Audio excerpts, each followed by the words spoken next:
Bismillahirrahmanirrahim. Assalamualaikum warahmatullahi wabarakatuh. Waalaikumsalam warahmatullahi wabarakatuh. Innal hamdalillah nahmaduhu wa nasta'inuhu wa nastaghfiruh wa na'udzu billahi min shururi anfusina wa sayyiati a'malina. May yahdihillahu fala mudilla lahu wa may yudlil fala hadiya lahu. Asyhadu an la ilaha illallah wahdahu la syarika lahu wa asyhadu anna Muhammadan 'abduhu wa rasuluh. Allahumma shalli wa sallim wa barik ala Muhammadin wa ala alihi wa ashabihi wa man sara ala nahrihi ila yaumiddin. Qala Allah ta'ala fil Qur'anil Karim, ya ayyuhalladzina amanu taqullaha haqqa tuqatih wa la tamutunna illa wa antum muslimun. Wa qala ya ayyuhalladzina amanu taqullaha wa qulu qawlan sadida yuslih lakum a'malakum wa yaghfir lakum dhunubakum wa may yuti'illaha wa rasulahu faqad faza fawzan 'azima. Ya ayuhan nas ittaqu rabbakum alladzi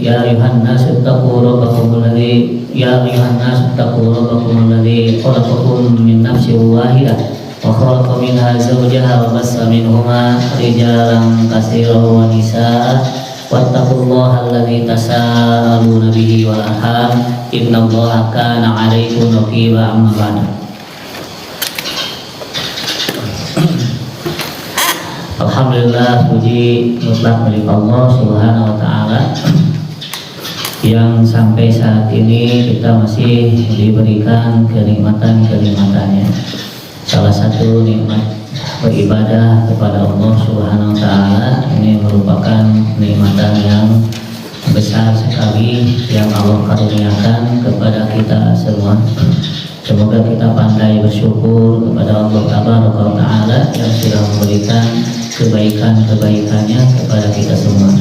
Salawat serta salam semoga tetap dicurah limpahkan kepada Nabi kita Muhammad Sallallahu Alaihi Wasallam, kepada para sahabat, tabi'in, itba'ut tabi'in, dan kepada kita semua yang berusaha terus istiqomah menjalankan sunnah-sunnah Nabi kita Muhammad Sallallahu Alaihi Wasallam.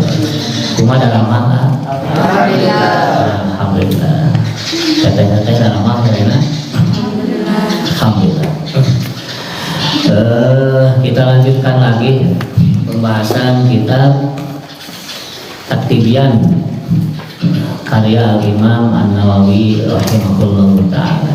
Sekarang kita masuk ke bab keempat, al-babur rabi'u, bab yang keempat, fi adabi muallimil Qur'ani wa muta'allimi.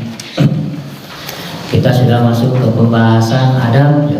Kemarin pembahasan ke belakang kita membahas keutamaan Quran, kemuliaan ahli Quran dan lain sebagainya. Kita sudah masuk ke sekarang bab 4, masuk ke bab adab. Jadi adab ini komponen yang sangat penting ya, di dalam agama kita. Orang ketika dihiasi dengan adab, maka dia menjadi indah. Ketika orang berilmu tapi tidak terhiasi dengan adab, maka kurang terlihat kebermanfaatan ilmunya. Ya. Dan adab ini merupakan buah, seharusnya merupakan buah dari iman dan buah dari ilmu. Seorang yang memiliki tauhid yang benar, pasti dia lurus. Maka digambarkan dalam sebuah hadis Nabi Muhammad SAW, tidak lurus iman seseorang sampai lurus lisannya. Ya, kalau lisannya bagus, lurus, yang keluar itu ilmu, yang keluar itu orang bermanfaat, tidak pernah menyakiti orang, tidak pernah membuli orang, tidak pernah mengejek teman. Ya. Berarti itu lurus lisannya itu gambaran dari hati yang lurus, ketauhidan yang lurus, keimanan yang bagus. Buah, ya, buahnya ada, nampak di dalam keseharian kita, sikap kita. Ya, adab itu apa? Dan apa bedanya dengan akhlak? Ya, kalau adab, ya, konotasinya pasti positif, bagus-bagus. Maka ada pembahasan adab makan, ya, adab minum, adab tidur, betul? Ya. Kalau akhlak ini bisa dua, bisa akhlak mulia, bisa akhlak tercela. Ya, kalau adab ini konotasinya selalu bagus, baik, positif. Ya. Maka bab adab ini, ya, dibagi kepada beberapa poin. Pertama, adab kepada Allah. Ya. Bagaimana kita beradab kepada Allah? Ya. Salah satu adab kepada Allah adalah mentauhidkannya. Orang yang tidak punya adab kepada Allah, dia mensyirikkan Allah, menduakan Allah, bikin tandingan-tandingan bagi Tuhan, bagi Allah. Ya. Terus orang yang tidak punya adab sama Allah, tidak menunaikan hak-hak Allah, dia suruh sholat, tidak sholat, atau kalau sholat pun lalai sholat. Kalaupun tepat waktunya, dia menunaikannya kurang beradab, tidak memakai pakaian yang bagus ketika sholat. Beda dia dengan datang kepada orang, bertamu berkunjung kepada orang, dia pakai pakaian bagus dan lain-lain. Ayo ke masjid sholat, ya, asal-asalan, pakai training, pakai kaos sangsang misalnya, ya, kurang adab sama Allah Subhanahu Wa Taala.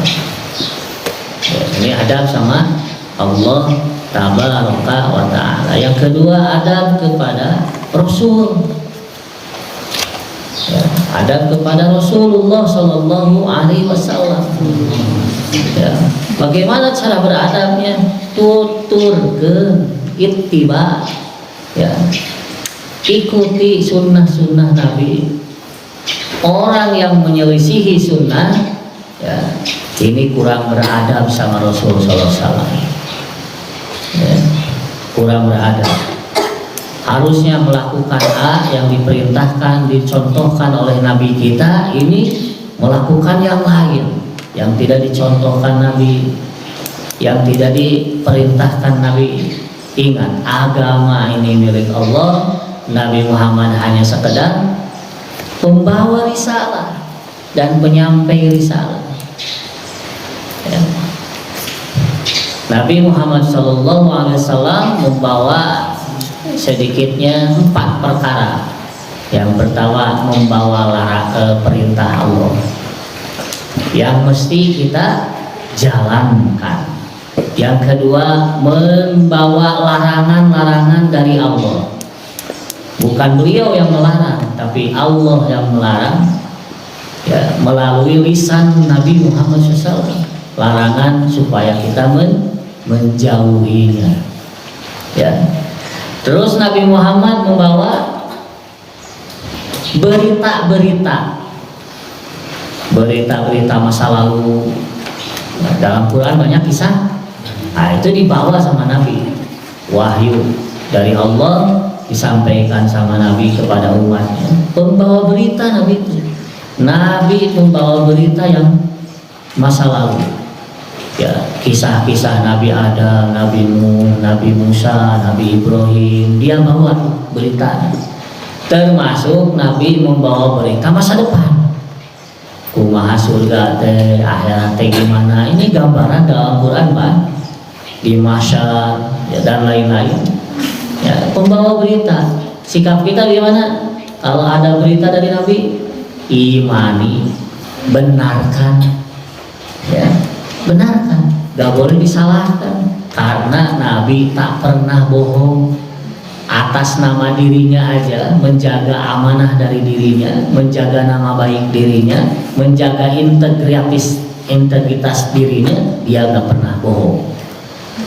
Dan apalagi ini membawa kalam Allah, mustahil bohong.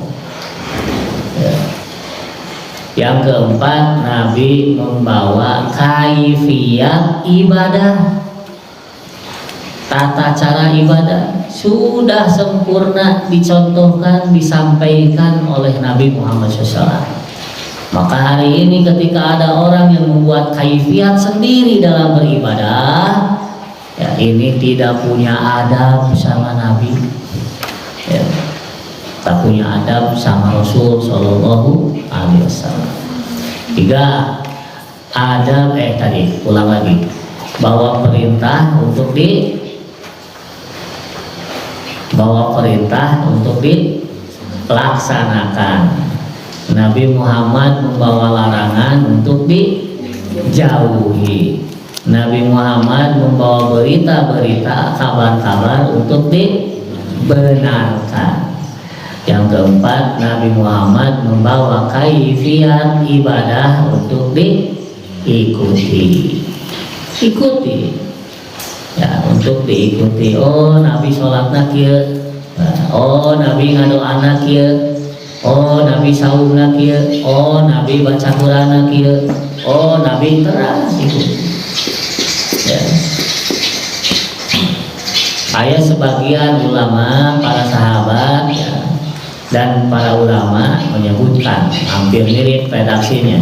Lebih baik kita beramal sedikit tapi sesuai tuntunan Nabi daripada kita beramal banyak dan bersungguh-sungguh di situ tapi di luar tuntunan kaifiyat Nabi.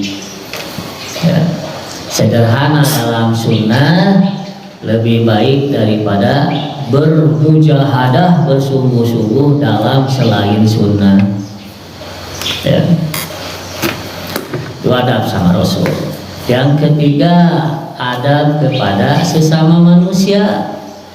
Ini dibagi beberapa poin, kepada yang lebih tua, kepada yang sesama sebaya, dan kepada yang di bawah kita. 3 poin tuh. Adab kepada manusia biasa. Tadi manusia Rasul Sallallahu Alaihi Wasallam. Manusia luar biasa, ini bukan manusia biasa. Sekarang ada kepada manusia biasa, dibagi 3. Kepada yang lebih tua, sikap kita harus gimana, adab kita harus gimana. Kepada sebaya, sesama teman kita, saanteragan, ya, seusia, kudu kumaha, tak urang teh, anu katilu, ka anak, atanapi kanu lebih kecil, kita mesti bersikap seperti apa adabnya. Ya. Ke yang lebih tua, misalkan ke kakek kita, yang utama ke orang tua kita, ya harus punya adab, berkata-kata, berperilaku, bersikap, nggak boleh sembarangan. Ahli Quran apalagi, antum sehari-hari dengan Quran, lisan antum selalu basah dengan Quran, tapi lisannya gak ngurus sama orang tua, gak beres sama orang lain. Nah, dipertanyakan nih lisan Quran. Ya, ini makanya ada pembahasan, ada mu'allimil Quran wa muta'allimihi. Ya, ada seorang pecinta Quran atau ahli Quran.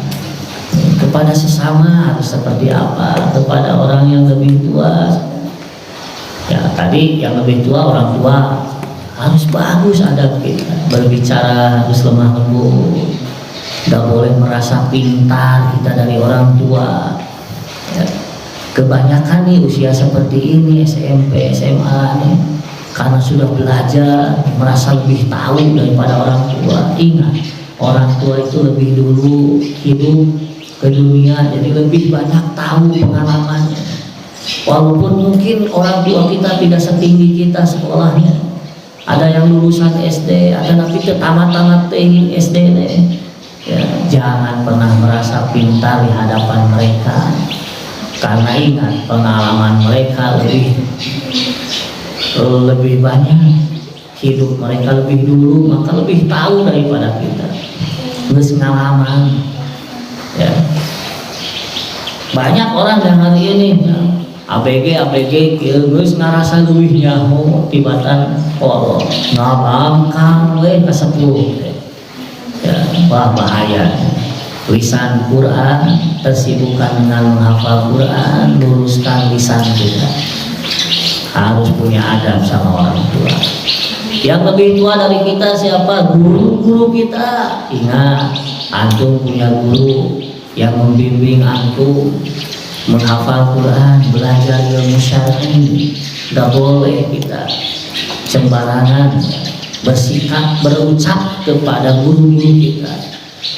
Hormati adab kepada mereka. Walaupun ada kekurangannya, wajar, manusia namanya. Guru pasti ada kekurangannya, jangan dilihat kekurangannya, supaya kita bisa mengambil ilmu daripadanya, dari guru kita. Maklumi aja, manusia mau luput dari kesalahan, pasti ada saja kesalahan yang dilakukan oleh seorang guru kita. Maka Imam An-Nawawi ini, pengarang kitab At-Tibyan, pernah berdoa kepada Allah Subhanahu wa taala, ya Allah, tutup aib-aib guru-guru saya, tutupi aibnya supaya saya bisa mengambil keberkahan ilmu darinya. Nah, Imam An-Nawawi mengajarkan kita berdoa seperti itu. Ya. Antum juga banyak doa. Doakan guru-guru, ya Allah, luruskan, istiqomahkan, jaga beliau. Ini salah satu adab kita sama guru. Ya. Kalau antum punya adab sama guru, ya insya Allah antum bakal dimudahkan punya ilmu, menyerap ilmu dari siapapun, dari guru-guru antum. Setiap hari antum dibersamai sama guru-guru, diperhatikan. Ya, kalau antum agak sedikit menyeleweng atau melanggar aturan, guru-guru antum yang sangat sayang sama antum, mengingatkan, menasehati. Kalau antum futur, lemah, lagi males, guru-guru antum hadir, datang, mendekati antum untuk mendorong, memotivasi antum untuk terus semangat dalam belajar menghafal Quran. Guru-guru antum, ya, dengan diiringi doa-doa dari orang tua di rumah dan jauh di sana. Ya. Antum harus punya adab sama guru, ketemu ucapkan salam, tebar senyum sama guru kita. Ya. Gitu ya. Ada guru-guru yang lagi bawa apa, biar Ustaz sama anak dibawain.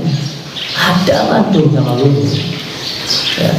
Insya Allah orang seperti ini hebat sama guru antum, ya, akan meraih ilmu yang barokah dan bermanfaat buat diri antum. Selain Allah mudahkan antum belajar. Ya. Ingat, guru-guru antum setiap hari mikirin antum, hafalan antum, progres belajar antum, sikap antum, bimbing adab antum, guru. Ya. Yang berikutnya adab sama sesama teman.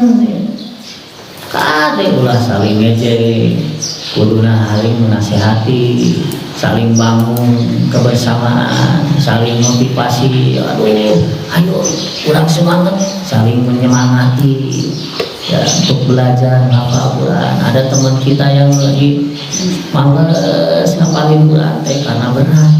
Ingat ya, perjalanan proses menghafal Quran dan belajar itu sulit, lama prosesnya, panjang, bukan sesuatu yang mudah. Ya. Selain itu ditambah godaan setan yang tidak ridho dengan antum duduk di sini belajar Quran, antum nggak ridho, setan goda antum semua, hati dibisiki. Ya, tambah lagi kita malas, berat menghafal Quran, berat belajar. Ya. Dari nafsu kita ingin leha-leha ditambah bisikan setan, tambah berat kita menghafal Quran dan belajar. Maka teman kita hadir untuk menyemangati, bukan untuk mengolok-olok. Kamu bisa, kamu mau bodoh, kamu jangan. Justru teman kita yang lemah, Tuhan lambat menghafalnya, kita motivasi, ya, kita bimbing dia, ya, kita semangati. Ini ya, yang harus kita lakukan. Ya, sesama teman kita harus berada. Ya, terus yang di bawah kita jangan ada istilah senior junior. Saya lebih lama di sini lah, ayo orang gawekeun dititah-titah lah. Ya. Harus bisa kita menghargai, ya, menghormati, ya, adab. Ya. Yang keempat, adab kepada binatang.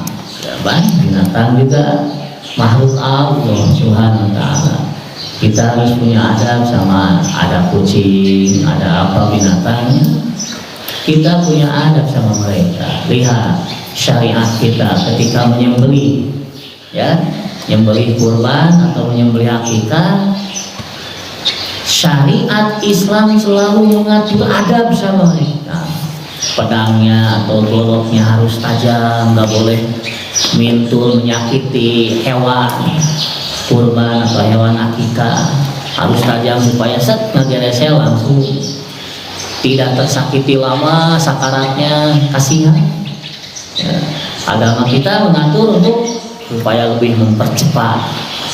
Ya, ini adab sama binatang, nggak boleh dijatuhkannya dengan wabuk deh, nggak boleh. Ya, sama hewan aja kita punya aturan. Mau menyembelih hewan juga kita punya aturan, harus punya adab sama hewan. Ini agama kita mengajarkan adab banyak sekali. Ada kucing, kalaupun kita tidak suka kucing, nggak boleh kita nyakitin. Dulu ada zaman Nabi Muhammad SAW, seorang beriman, beramal soleh, rajin ibadah, tapi ngerem kucing dikerem, jadi beredahan, ya dikasih minum, ya, maka dia menjadi sampai mati kucing jadi ahli neraka. Walaupun beriman dan beramal soleh, beribadah, tapi kalau tidak punya adab sama binatang, ya.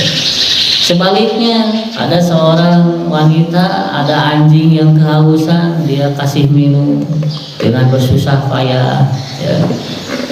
Pakai sepatu, turun ke sumur, ngambil air, naik lagi, kasihin ke anjing, jadi ahli surga. Ya.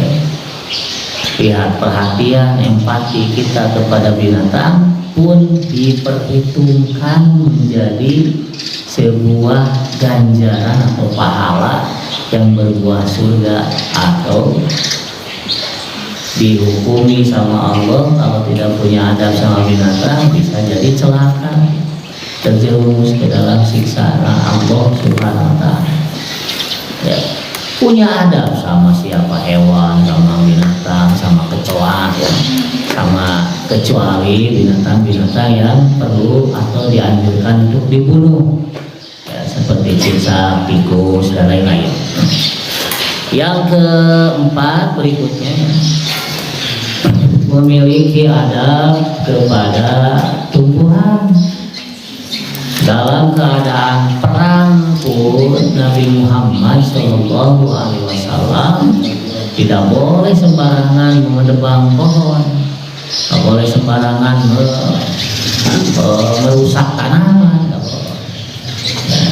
Ini punya adab kita, ya. Dan kepada lingkungan kita, ada sampah jangan dimasukin ke sungai, nanti menet banjir, ya. Kita ambil sampah pungut, insya Allah jadi sodako, jadi pahala, masukin ke tempat sampah.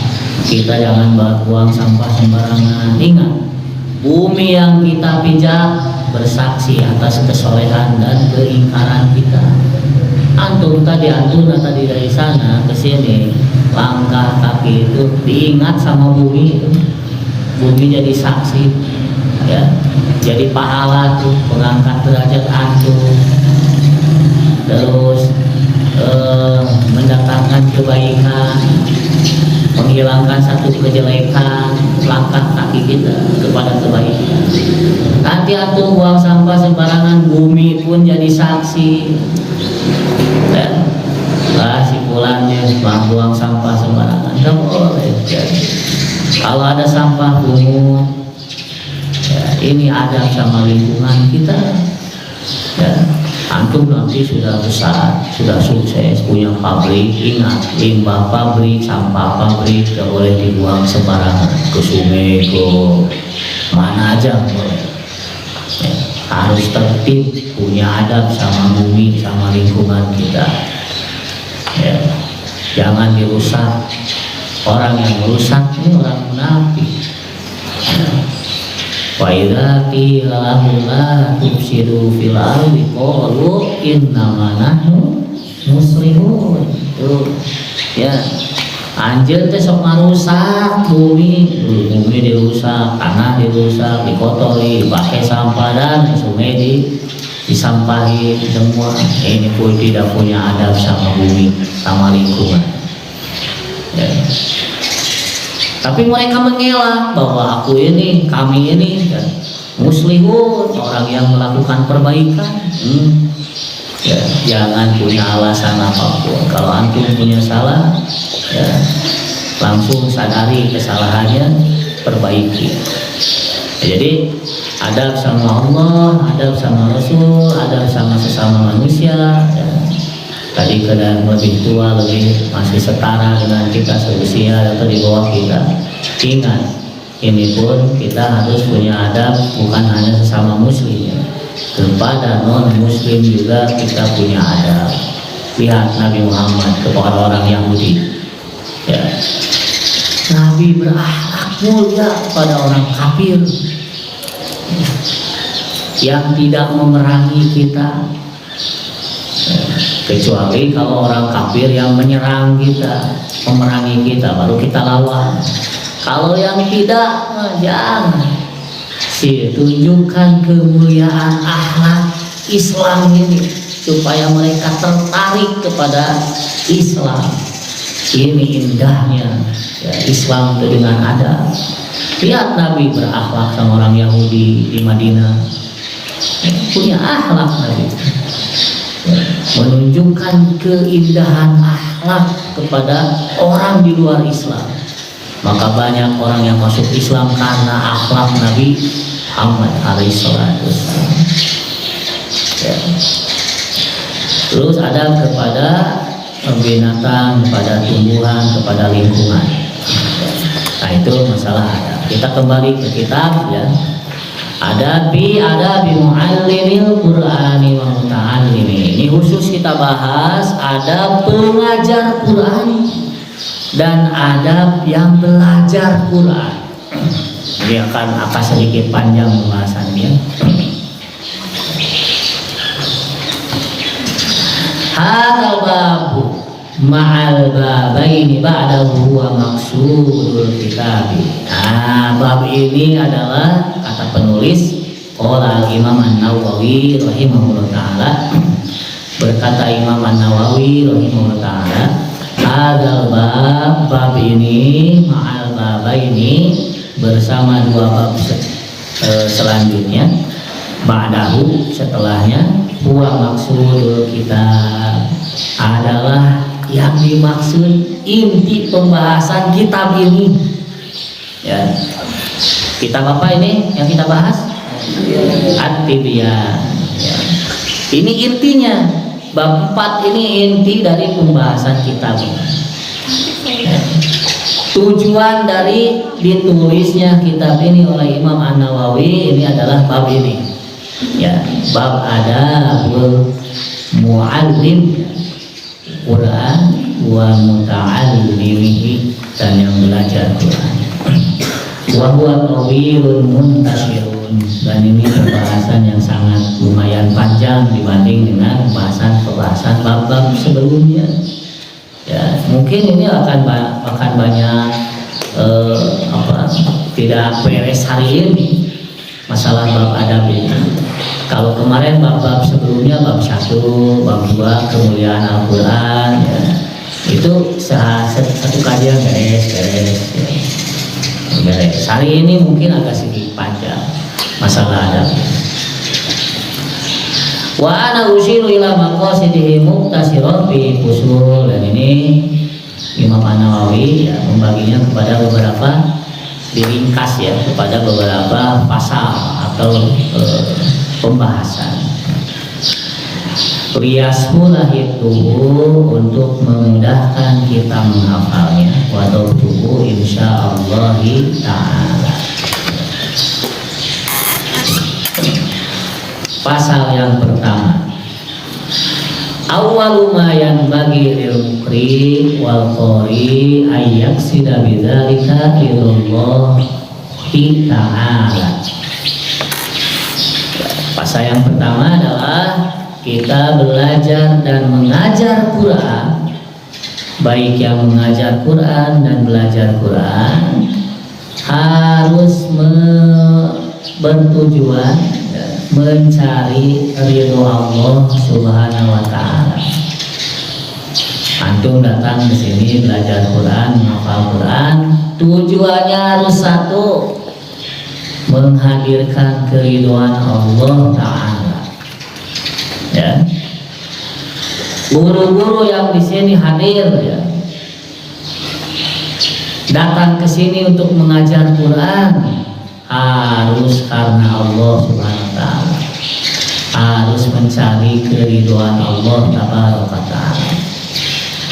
Ya, ini poin penting yang dimasukkan ke dalam oleh Imam An-Nawawi ke dalam bab adab. Berarti adab ini berarti adab kepada siapa? Allah. Ya.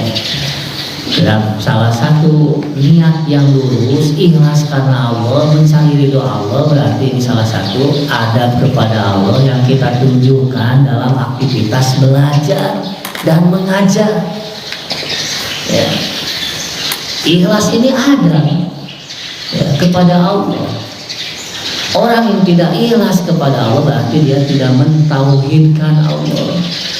Dia mencari sosok yang lain selain Allah.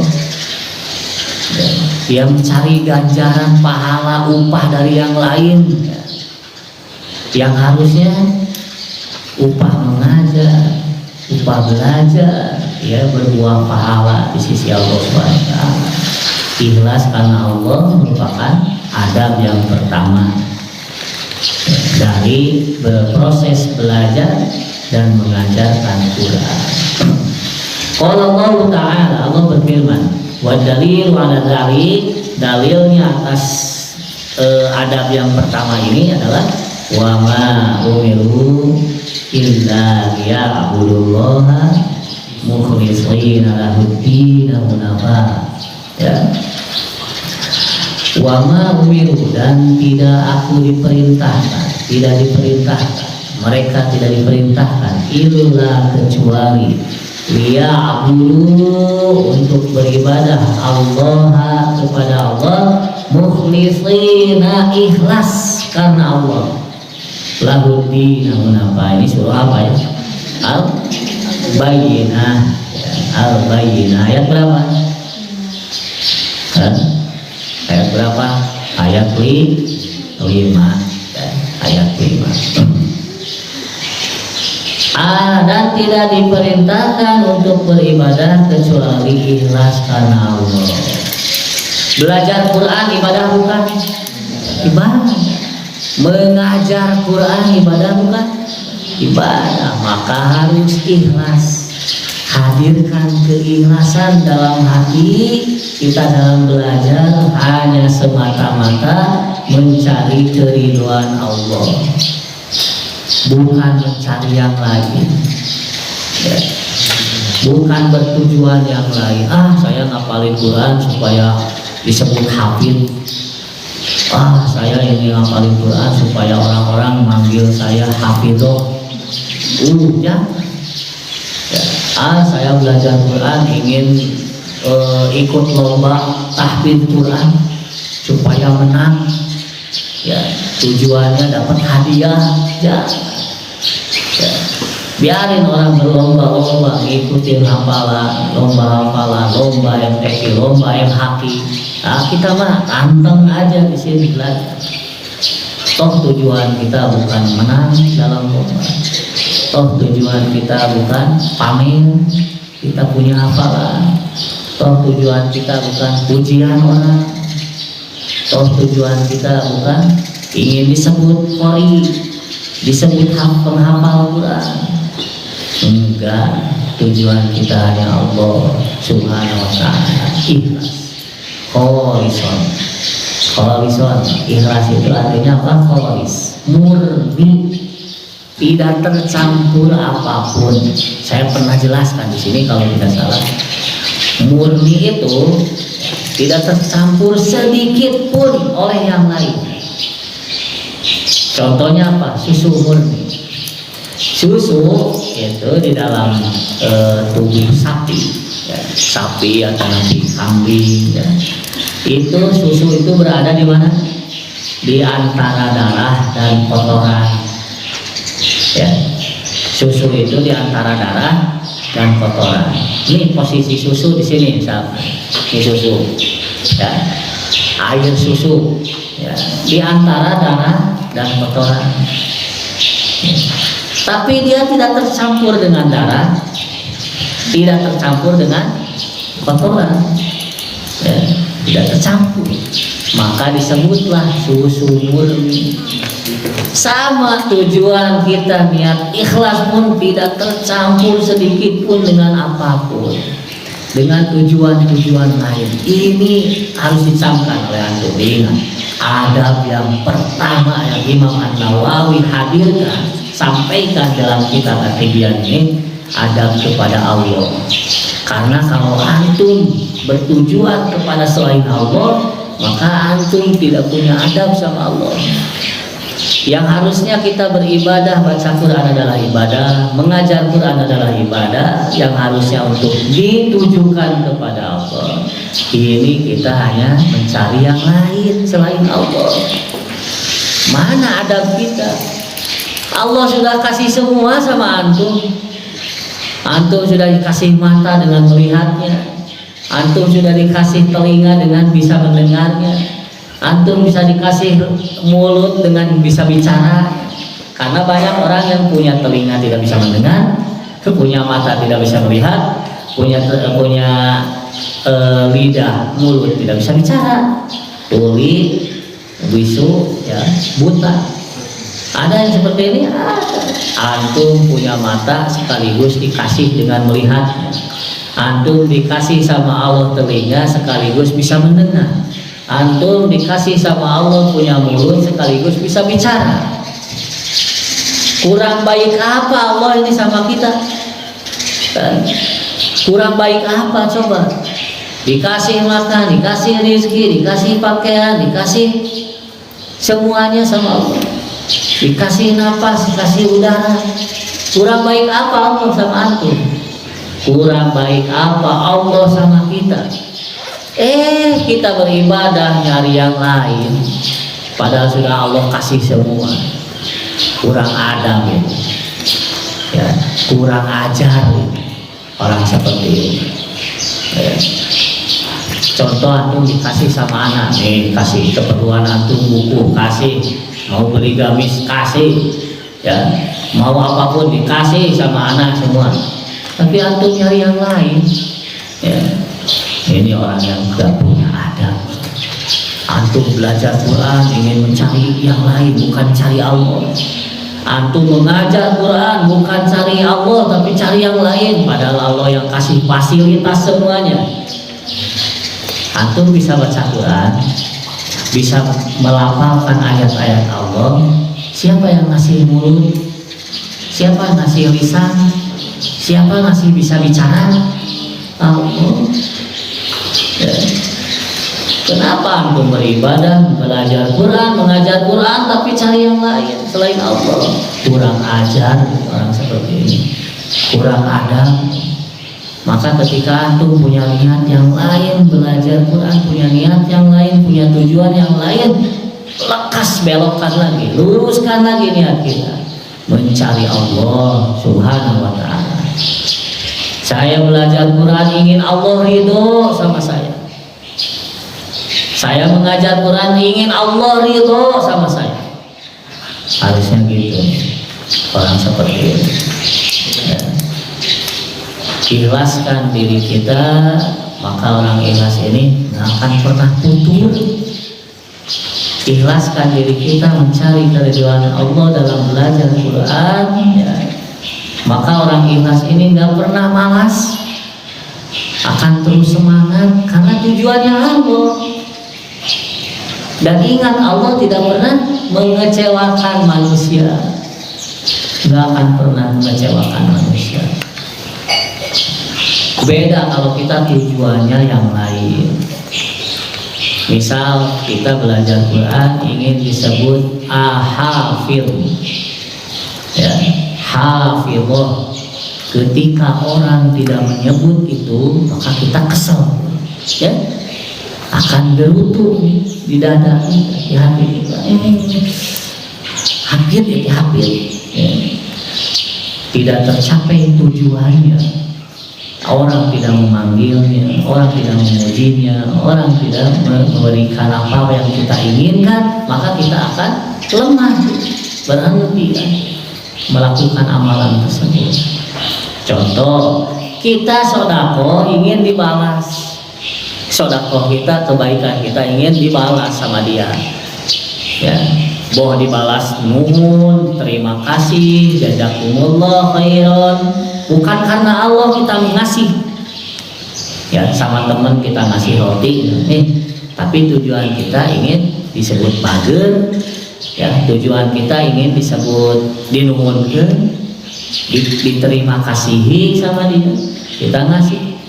Pas tujuan itu tidak tercapai, kecewa enggak? Kecewa. Teman kita dengan nuhunkeun langsung diambil makan leos, nuhun acan. Nah ini orang yang tidak punya, orang yang bertujuan selain Allah. Kalau tujuannya sama Allah, kita ngasih, orang lah yang dikasih nganuhunkeun, berterima kasih ataupun tidak, pahalanya tetap ada. Ada, sudah beres. Orang ikhlas tuh gampang. Di nuhunkeun rek henteu, beda pahala terus aya di Allah. Ya, terus aya di Allah. Tidak terpengaruh pahala itu berkurang gara-gara orang yang diberi oleh kita tidak berterima kasih, enggak berkurang, pahala tetap. Jadi orang yang tujuan karena pahala Allah, karena ridho Allah, gak peduli orang nganuhunkeun atau enggak ya, orang membalas kebaikan kita atau tidak. Sama dalam proses belajar Quran pun begitu. Ketika kita bertujuan lain dan tujuan itu tidak tercapai, maka kita kecewa ya. Apabila kita hanya mencari ridho Allah, maka Allah tidak akan pernah mengecewakan kita ya. Luruskan niat kita dalam belajar, maka kita akan istiqomah betah di sini dengan Quran. Beda dengan tujuan lain, antum gak akan betah di sini ya, mana jauh ya orang keluar ya, gak betah ya. Antum belajar Quran di sini ada teman kita yang ngejek, ada teman kita yang lempeng, orang yang ikhlas tuh ya, lempeng ya, nggak peduli. Pokoknya tujuan saya di sini bukan nyari pujian, bukan tersakiti karena hinaan, ejekan orang lain. Saya mah pengen hafal Quran di sini, fokus.